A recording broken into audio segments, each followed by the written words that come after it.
दोस्तों नमस्कार।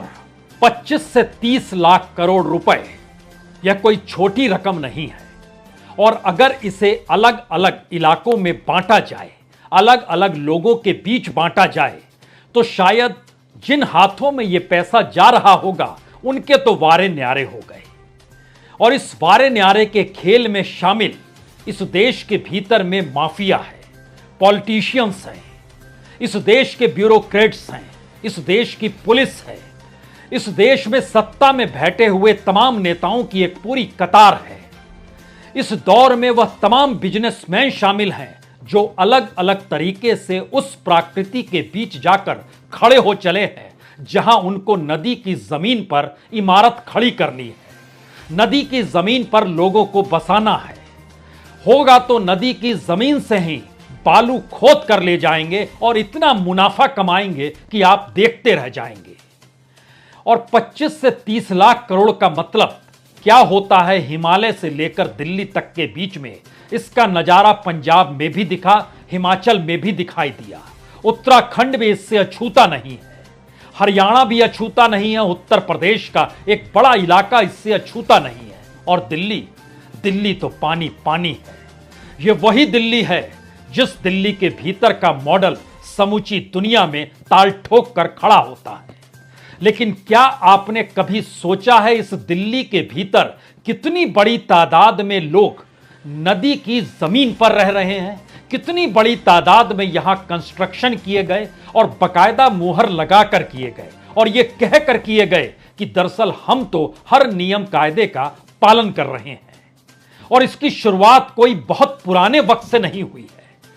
सही मायने में इसकी शुरुआत तो हुई है 21वीं सदी में ही, जब अक्षरधाम मंदिर बना, जब कॉमनवेल्थ विलेज बना, जब एक बड़ा बसों का डिपो बना और उसके बाद दिल्ली के भीतर यमुना की जमीन पर लोगों को बसाने के लिए जो बिल्डरों का रेला, जो इस दौर में माफियाओं का रेला, जो उनसे यारी पॉलिटिशियंस के साथ, और ये एक लंबी कतार है किसको कितना लाभ कैसे कैसे मिलता चला गया। कंस्ट्रक्शन से हमने मुंह नहीं चुराया और हमने मान लिया कि दरअसल यही वो रास्ता है जिसके जरिए विकास का जिक्र हो सकता है। तो दिल्ली में एक दो नहीं, 2 दर्जन से ज्यादा पुलों को खड़ा कर दिया उन जगहों पर जहां पर नदी की धार बहती है। इस देश के भीतर में दिल्ली और शायद दुनिया के भीतर दिल्ली अपने आप में एक अजूबी राजधानी है, एक ऐसी राजधानी जिसमें लोगों को आना है नौकरी के लिए और उनको रहना है नदी की जमीन पर, उसका भी किराया देना है और वहां उनकी जमीन परमानेंट उन्हें मिल गई, इसके लिए भारत सरकार उनका आधार कार्ड बनाने को तैयार खड़ी है, राशन कार्ड भी दे दिया गया, सब कुछ बसते चले गए और दिल्ली में तकरीबन 10% आबादी उस जमीन पर रहती है जो जमीन यमुना की जमीन है, नदी की जमीन है। यानी तकरीबन 20 लाख से ज्यादा लोगों की रिहाइश जिन जगहों पर है, जिन बस्तियों में है, उसके लिए क्या नीचे से ऊपर तक हर कोई चाहता है कोई बेघर ना हो, क्योंकि वही वोट अगर देता है तो फिर उसको चंद सुविधाओं के आसरे अपने अनुकूल तो किया जा सकता है। और उसके बाद कितनी कमाई इस देश के नेताओं की होती है, अगर हिमालय से लेकर दिल्ली तक गिनना शुरू कीजिएगा तो देश का बजट गाहे बगाहे आपको बहुत छोटा दिखाई देगा। इस देश के भीतर में टैक्स पेयर से पैसे की वसूली, दिल्ली के भीतर नगर निगम की वसूली टैक्स के जरिए, तमाम चीजों के आंकड़े एक के बाद एक आज सुनिए जरूर और समझने की कोशिश भी कीजिए कि दरअसल हम किस व्यवस्था, किस सिस्टम के साबो हवा और किस पॉलिटिक्स और किस स्थिति को जीने के लिए मजबूर हैं या फिर हम आंखें बंद कर लेते हैं। शुरुआत कहां से की जाए? जमीन पर बसे लोगों को लेकर 6 राज्यों का जिक्र हम गाहे बगाहे इस दौर में करेंगे। ये तमाम आंकड़े राज्यों के सरकारी आंकड़े हैं। ये तमाम आंकड़े प्राकृतिक तौर पर जो अलग अलग पत्रिकाएं निकलती हैं और इस देश के भीतर की जो मिनिस्ट्रीज है उनके जो पूरी रिपोर्ट है उसके जरिए यह हमारी पूरी टीम ने तैयार किया है। और इन आंकड़ों पर जब आप गौर करना शुरू करेंगे तो शुरुआत में ही हमने इसीलिए 25 से 30 लाख करोड़ का जिक्र कर दिया। और कितनी बड़ी तादाद में इस देश में नदियों पर लोग रहते हैं, उनकी संख्या अगर गिनना शुरू कीजिएगा तो वो हो सकता है 2 करोड़ पार कर जाए, जिन 6 राज्यों का हम जिक्र कर रहे हैं। उसमें दिल्ली के भीतर 20 लाख लोग से ज्यादा। यहां 2 बरस पहले एक एनजीटी की रिपोर्ट आई थी। उस रिपोर्ट ने बताया कि 960 हेक्टेयर, यह 2020 की रिपोर्ट है, 960 हेक्टेयर पर कब्जा लोगों का है, अनाधिकृत कंस्ट्रक्शन का है, बड़ी बड़ी इमारतों के जरिए कब्जा है। और इसके जरिए जब 6 राज्यों को परखा गया तो पता चला तकरीबन 13,900 हेक्टेयर से ज्यादा जमीन पर इसी तरीके से कब्जा किया जा चुका है। कितनी बड़ी तादाद में रियल एस्टेट का नेटवर्क इससे फलता फूलता है, उसको कितना लाभ सालाना मिलता है, यह रकम तकरीबन 12 लाख करोड़ की निकलती है। जो कब्जा करते हैं उस जमीन के आश्रय वहां जो इमारत खड़ी होती है, यह एक मुनाफे की स्थिति। और इसको सिर्फ दिल्ली के दायरे में देखिएगा तो 1.5 लाख करोड़ का यह पूरा खेल अलग अलग तरीके से बिल्डर और रियल एस्टेट का चलता है। इसके बाद घुसिए सैंड माफिया के भीतर, तो उसमें भी आप हैरत में आ जाएंगे। सैंड माफिया का भारत सरकार का ऑफिशियल डाटा कहता है कि वह दरअसल 2054 करोड़ उनको नेट प्रॉफिट होता है। नेट प्रॉफिट सैंड माफिया को, सैंड माफिया वो जिसके पास नाव है, वो नाव पर बालू को लादते चले जाए और उसके बाद क्या नदी बचेगी और क्या इकोसिस्टम बचेगा, कुछ भी नहीं बचेगा। तो जब हिमालय से पानी आना शुरू होगा तो उसके बाद दोष आप किसे देंगे, किस रूप में देंगे, क्योंकि इसके बाद एक एक सिलसिला चलता चला जाएगा। और कोई भी तस्वीर जो आपके दौर में, इस दौर में आपको स्क्रीन पर दिखाई देती होगी, उससे हटकर एक क्षण के लिए सोचना शुरू कर दीजिएगा, जिन इलाकों में बस्तियां हैं वहां से पानी की निकासी कैसे होती होगी।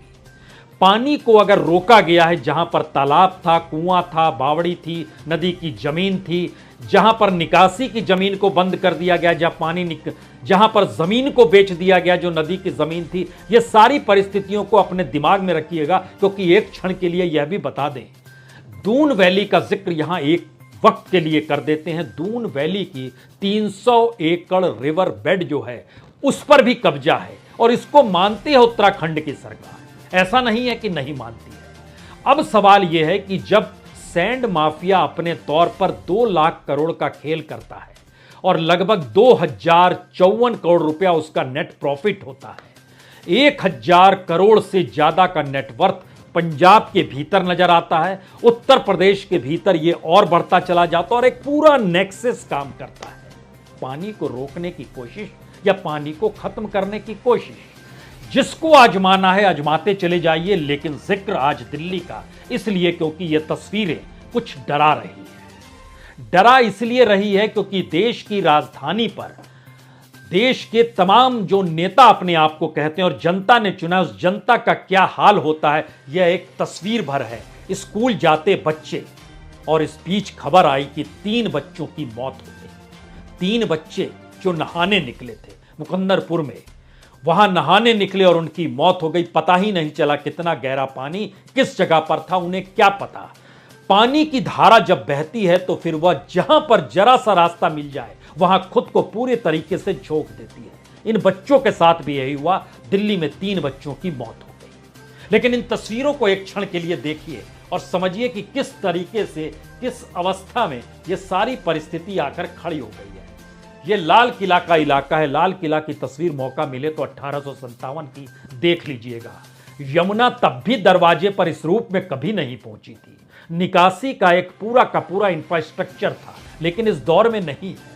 यह लाल किला का इलाका है, यह आईटीओ का इलाका है। ये अपने तौर पर लोग घरों से निकलते हैं, किस अवस्था में निकलते हैं, यह उसकी तस्वीर है। यह सारी तस्वीरें अभी की है। इन तस्वीरों के जरिए समझिए, यह सोचिए, दिल्ली का वह इलाका जहां पर सड़क पर पानी पानी है तो फिर वाहन कहां जाए, और जहां पे पानी नापा जाता है यह वह लोहे पुल का इलाका है जहां पर देखते हैं कि पानी कितने मीटर ऊपर चला गया, और 208 मीटर तो क्या सब कुछ डूब जाएगा। कितनी कॉलोनियां हैं दिल में, दिल्ली के भीतर में, यानी दिल्ली के दिल में, जहां अवैध तरीके से बेची गई और कॉलोनी दर कॉलोनी बसा दी गई। अगर इस परिस्थिति में इस देश के भीतर 2 करोड़ लोग सिर्फ 6 राज्यों में नदी की जमीन पर रह रहे हैं, 30 लाख करोड़ का खेल नदी की जमीन के आश्रय कमाने को लेकर हो रहा है, और उस पूरी कतार में अगर इस देश के नेताएं शरीक है, इस देश की कानून व्यवस्था शामिल है, तो फिर आइए दिल्ली में 1731 कॉलोनियां जो हैं वो सही मायने में यमुना खादर पर ही बसी हुई है। और इस पर भारत सरकार ने लॉन्च कर दिया प्रधानमंत्री उदय योजना। उदय नाम सुनने में अच्छा लगता है कि किसी चीज का उदय होगा, लेकिन अनऑथराइज्ड कॉलोनी इन दिल्ली आवास अधिकार योजना, यही है उदय योजना। जो अनधिकृत कॉलोनी थी उसको किस तरीके से आधार योजना में यानी अधिकार योजना में तब्दील किया जाए, यह भी इस देश की नीति बनती है। और यमुना के अगर साउदर्न जोन पे चले जाइए तो वहां पर ओखला बैराज से लेकर जैतपुर तक जो 4 किलोमीटर का स्ट्रेच है, उसमें आपको समूची कहानी एक झटके में नजर आ जाएगी। यह कहानी दिल्ली में कहनी इसलिए आसान है क्योंकि दिल्ली का जीवन रोजगार की तलाश में विस्तार पा रहा है। यहां पर जिंदगी की जद्दोजहद में कहीं कमाई होगी तो कहीं भी रह लेंगे, और कहीं भी रहने के लिए वो कौन सा इलाका है कि रात में सोएं और घर में पानी आकर खड़ा हो गया और आप कुछ नहीं कर सकते हैं, इसके लिए भी लोग तैयार हैं, क्योंकि गांव के भीतर से निकल कर आए हैं यहां 2 जून की रोटी कमाने के लिए। किस सिस्टम का जिक्र हम करें, जब पानी अपनी धारा बदलती है तो उसने दिल्ली के भीतर वीवीआईपी कॉलोनी नहीं देखी, उसने यह भी नहीं देखा कि झुग्गी झोपड़ी कहां है, उसने राजनिवास भी नहीं देखा एलजी कहां रहते हैं। मुख्यमंत्री का घर कुछ ऊपर पर है तो उसके उस ऊंचाई तक पहुंचकर रुक गई। सुप्रीम कोर्ट की चौखट तक पानी पहुंचा और उसने बताने की कोशिश की कि देखिए हमारे साथ खिलवाड़ हो रहा है।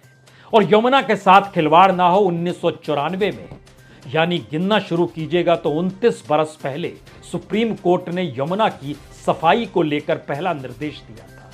1994 से लेकर 94 से लेकर 2015 तक, जब सही मायने में मोदी सरकार आ गई थी लेकिन स्थिर नहीं हुई थी, केजरीवाल स्थिर नहीं हुए थे, उस दिल्ली के भीतर यमुना सफाई के नाम पर 5000 करोड़ रुपए खर्च हो गए। और उसके बाद यानी 2015 के बाद से 2022 तक तकरीबन 11000 करोड़ रुपए खर्च हो गए। यमुना का पॉल्यूशन बढ़ गया, यमुना और गंदी हो गई, यमुना के भीतर और कूड़ा कटकट हो गया। इस दौर में इंफ्रास्ट्रक्चर और फैलता चला गया। तो दिल्ली के भीतर जब आप घुसते हैं और समझते हैं तो बार बार इस बात का जिक्र होता है कि दिल्ली में, पूर्वी दिल्ली में मयूर विहार के इलाके में चले जाइए, दक्षिण दिल्ली के भीतर मदनपुर खादर के इलाके में चले जाइए, वजीराबाद का इलाका जो नॉर्थ वेस्ट दिल्ली के तौर पर वहां चले जाइए, डीएनडी से गीता कॉलोनी तक के रास्ते को देखिए, ओखला को देखिए या पाला बेल्ट को देखिए, जैतपुर एक्सटेंशन को देखिए, सोनिया विहार को देखिए, राजीव नगर को देखिए, यमुना बैंक मेट्रो स्टेशन को देखिए या फिर कॉमनवेल्थ विलेज को देखिए, मिलेनियम पार्क बस डिपो बना उसको भी परख लीजिए। इस दौर में आपको जानकर हैरत होगी कि अक्षरधाम तकरीबन 100 हेक्टेयर में, कॉमनवेल्थ विलेज जो बना वह तकरीबन 47 हेक्टेयर में, जो बस डिपो बना वह तकरीबन 25 हेक्टेयर में। 10 अक्षरधाम और बना लीजिए उतनी जमीन, लगभग 20 से ज्यादा कॉमनवेल्थ विलेज बना दीजिए जिसमें 4000 बेडरूम है, उसको बना लीजिए। वो बने हुए हैं उस जगह पे जो नदी की जमीन है, और बस डिपो उसके जैसे तो बनाते चले जाइए, क्योंकि 25 हेक्टेयर में वहां पर तकरीबन 7000 बसें खड़ी हो सकती हैं, उसके लिए बनाया गया। लेकिन जो जमीन कब्जे में है वो जानकारी आज की तारीख में कोई कहेगा तो कोई सरकार का कोई आंकड़ा तो नहीं है, लेकिन जो कब्जे की स्थिति है और जो एवरेज है वह 960 हेक्टेयर तो 2020 में ही पार कर गया, और उसके बाद 3 बरस और बीत गए। तो इतनी बड़ी तादाद में दिल्ली के भीतर की परिस्थिति है। ऐसा नहीं है यमुना को लेकर काम उत्तर प्रदेश और हरियाणा नहीं करते हैं, खूब करते हैं। उत्तर प्रदेश ने 2000 करोड़ रुपए खर्च किए, हरियाणा ने भी 539 करोड़ खर्च किए, दिल्ली ने भी खूब खर्च किए हैं। और इसीलिए जब हम बतलाते हैं कि 2015 के बाद से 2022 तक तकरीबन 11000 करोड़ रुपए खर्च हो गए, और जो सीवेज ट्रीटमेंट प्लांट है ना, उसमें भी सिर्फ 9 प्लांट ऐसे हैं जो फंक्शनिंग सही मायने में कर रहे हैं, जो उनके अपने सिम्टम जरूरत होनी चाहिए, बाकी नहीं कर रहे हैं। दूसरी स्थिति जो निकासी का प्रोग्राम होता है कि पानी निकलना चाहिए और वो नहीं निकलेगा तो पानी कहां रुकेगा, कहीं सड़क फटेगी। 6 जगहों पर सड़क फट गई, बड़े बड़े गोल आपको वहां पर लगेगा ये कुआं कैसे बन गया। बीच सड़क में, वह इस देश के सबसे बेहतरीन रिहायशी इलाकों में गिना जिसकी शुमारी होती है, वहां पर बन गए। पानी जाए तो जाए कहां? क्योंकि खुद अगर बजट को परखें, जो पैसा दिया जाता है उसमें सरकार का आंकड़ा खुद बतलाता है कि दरअसल वह लगभग एवरेज इस देश के भीतर में 15 से 17% से ज्यादा निकासी पर खर्च नहीं कर पाते हैं। यानी इंफ्रास्ट्रक्चर नहीं है दिल्ली के भीतर। अगर झांक कर देखिएगा दिल्ली म्युनिसिपल बोर्ड को, कॉरपोरेशन को देखिएगा, तो वह मैक्सिमम 27% खर्च करती है। यानी 100 रुपया बजट है तो 27 रुपए खर्च होंगे सैनिटेशन पर। सैनिटेशन शब्द का मतलब निकासी नहीं है। उसमें फिर जब आप कम करेंगे तो दिल्ली जैसी जगह पर इस नलियों को साफ करना, पानी की आवाजाही, उस पे जो खर्च है, नई नली बनाना, इस पे जो खर्चा निकल कर आएगा, 100 रुपए में से कुल मिला के 18 रुपए निकलेगा। और इस देश के भीतर वो लगभग आधा है, 9 रुपया होता है। तो जब आपका बेसिक इंफ्रास्ट्रक्चर चकनाचूर है तो आप पेरिस देखिए या कुछ देखिए, कुछ भी बोल के निकल जाइए, इससे काम नहीं चलेगा। एक परिस्थिति ऐसी आती है जिसके भीतर हमें लगता है अब आपको फैक्ट्स देखने चाहिए, क्योंकि जिस स्थिति में दिल्ली का जो बजट है वो देश के भीतर तमाम म्युनिसिपल कॉरपोरेशन की तुलना में सबसे बड़ा बजट है। उसके इलाके में सबसे ज्यादा लोग, 2 करोड़ भी आते हैं। एनडीएमसी दूसरे नंबर पर है। यहां पर एनडीएमसी का बजट 2023-24 का 4160 करोड़। उसके दायरे में सिर्फ 3% दिल्ली आती है और बाकी 97% आती है दिल्ली म्युनिसिपल कॉरपोरेशन के हिस्से में, जिसका बजट 8241 करोड़ रुपए का। अब यहां पर जो खर्चा हुआ और जो निकासी हुई और जो पुराने लोग थे जो म्युनिसिपल कॉरपोरेशन से जुड़े हुए थे, उनसे जो बातचीत हुई और जो बात निकल कर आई वो हैरान कर देने वाली है। कोई अगर किसी गटर में गिर जाए, कहीं पर पानी जाम हो जाए, कहीं पर पानी जाम होकर सड़क पर बदबू मारते हुए निकलने लगे, यही काम है म्युनिसिपल कॉरपोरेशन का। इंफ्रास्ट्रक्चर, कोई नई इमारत अगर तब्दील हो रही है तो उस इमारत का जो पानी निकलेगा वो पहले से चली आ रही पाइपलाइन तक पहुंचाने का काम उस बिल्डर का है। फिर वहां से 1 लीटर आए या 1 लाख लीटर पानी आ रहा हो हर मिनट, कोई इसकी फिक्र नहीं है। और ये पूरा का पूरा पानी जाएगा कहां पर, और जाने के लिए जहां तक पाइपलाइन यमुना तक पहुंचती है, वहां तक पहुंचने के रास्ते में भी जो बड़े बड़े पाइप लगे रहते हैं उसको भी बेच दिया गया। बेच दिया गया से मतलब है कि उसमें भी रिहाइश होने लगी। यह सिर्फ नजारा आपको दिल्ली पर दिखाई देगा। जहां आप जाएंगे तो बड़ी बड़ी पाइपों का भी किराया लिया जाता है, क्योंकि उसमें लोग आराम से सो सकते हैं। 6 जगहों पर जानकारी मिली कि ऐसी स्थिति है जहां पर पानी कल तक आता था। यह कल का मतलब कुछ भी हो सकता है, 2014 भी हो सकता है, 2002 भी हो सकता है। कल तक पानी आता था। अब ये लोगों की रिहाइश का इलाका है, तो पानी कल तक जो निकलता था और यमुना नदी तक पहुंचता, उसकी जमीन पर पहुंचता, वहां से वो शामिल हो जाता, चाहे वो मवाद के तौर पर क्यों ना होता, वह भी रुक गया।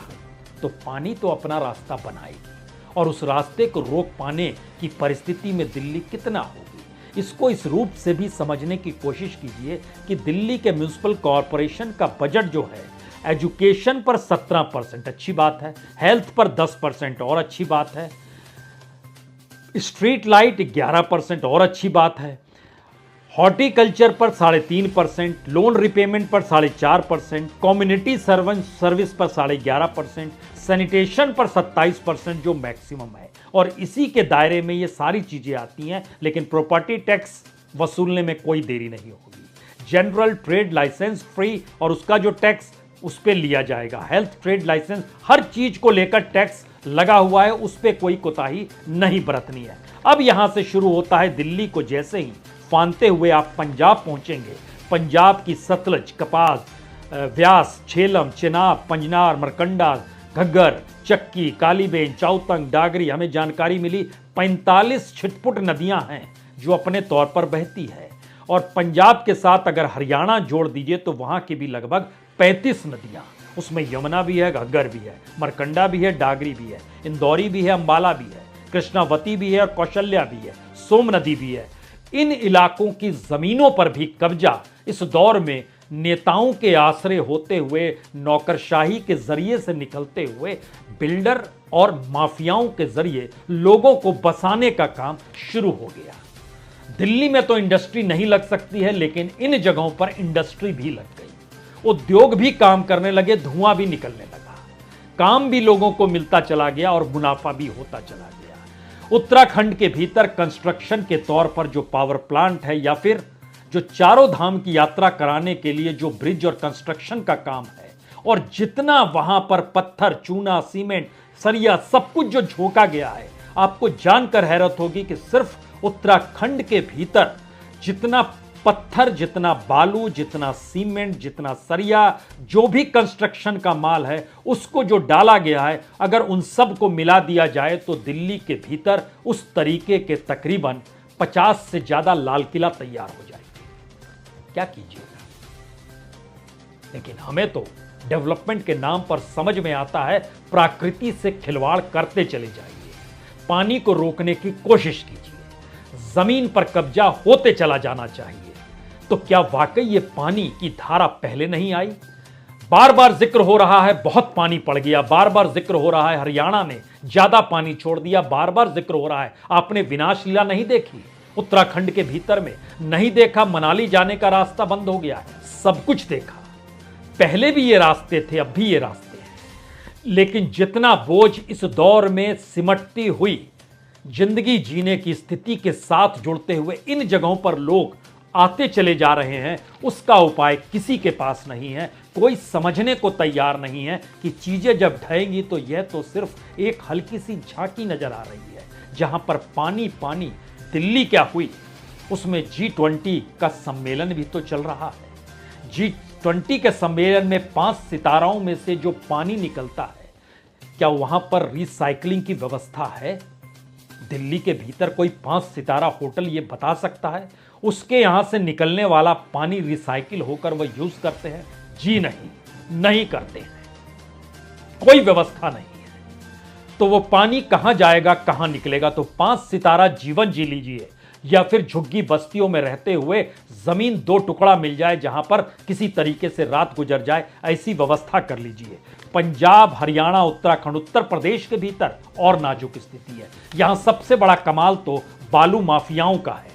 गंगा, यमुना, घाघरा, गोमती, चंबल, सोन, राप्ती, काली, तमाम नदियां, और यहां पर भी कई दर्जन नदियां हैं, और हर नदी को लेकर जो पूरा का पूरा सैंड माफिया है, इसके जो आंकड़े नजर आते हैं वो सालाना 2 लाख करोड़ से ज्यादा के हैं। नेट प्रॉफिट मत पूछिए, 2 लाख करोड़ रुपए कोई छोटी रकम नहीं होती, और इसमें बंदर बाट सबका होता है। और माफियाओं के हाथ में जब पहुंचता है तो वो तकरीबन 40 से 50 हजार करोड़ रुपए पहुंच जाते हैं। यह स्थिति है इस देश के भीतर में उस जगहों पर जहां जहां नदी बसती है। हिमाचल के भीतर भी, वो व्यास हो, वो सतलुज हो, यमुना हो, वो गिरी हो, चक्की हो, कौशल्या हो, कोई नदी हो, किसी का भी जिक्र कर लीजिए। वो डाटा हमारी टीम ने जब बनाकर बताया कि ऐसी परिस्थिति आकर खड़ी हो गई है जिसमें आपके पास कोई उपाय बचेगा ही नहीं कि आप यह कह पाएं कि दरअसल सब कुछ ठीक था, एक झटके में इतना पानी आ गया कि कोई उपाय नहीं था, ये आप नहीं कह पाए, क्योंकि कोई रास्ता इस दौर में छोड़ा नहीं। हम तो आधुनिक सभ्यता के तौर पर 2047 तक विकसित राष्ट्र होने की दिशा में बढ़ चुके हैं। हमारा पूरा मनोविज्ञान, पूरा बजट, पूरी सोच, पुजारी विचारधारा उसी दिशा में जा रही है। शायद इसीलिए हमने आंखें बंद कर ली हैं और सुनना शुरू किया है, और टेलीविजन स्क्रीन पर रेंगते हुए भाषण और भाषणों के पीछे का सुंदर दृश्य यही मनमोहक है। शायद इसीलिए दोष पानी को मत दीजिए, बारिश को मत दीजिए, कटते हुए पेड़ों को दीजिए, नदी के नीचे से निकाले गए बालू को दीजिए, बेची जा रही नदियों की जमीन को दीजिए। इस दौर में उस माफिया राज को दीजिए जो राजनीतिज्ञों से मिलकर पूरी नौकरशाही को खत्म कर चुका है, जो करप्ट हो चली है।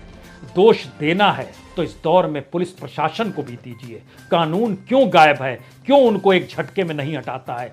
दोबारा जो लोग बैठे हुए हैं दिल्ली में, जो यमुना की नदी से निकलकर कैंपों में रखे गए हैं, उनके लिए दिल्ली व्यवस्था कर सकती है या नहीं कर सकती है? कोई गारंटी ले सकती है? नहीं ले सकती है कि दोबारा नदी की जमीन पर नहीं बेच जाएंगे।